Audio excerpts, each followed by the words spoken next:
ഇത് യാറ് ഉണ്ടാക്കി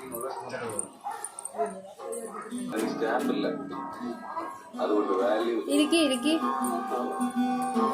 ചാച്ച ഇരിക്കി പറ. ഇവിടെ ഇച്ചി പറ.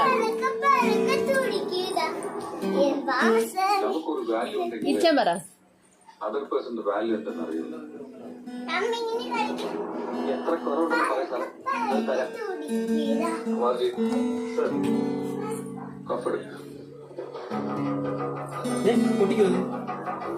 ഞാനൊന്നും കുടിക്കില്ല. ഇപ്പൊ അറസ്റ്റ് ചെയ്ത് റീഡിയാക്ട് ചെയ്യുകയാണെങ്കിൽ എത്ര വർഷം ജയിലിൽ കിടക്കും? 3 years. കല്യാണം ഇപ്പൊ ഇവൻ ചെയ്തു പോയ ഇവരുടെ കല്യാണം എങ്ങനെ നടക്കും?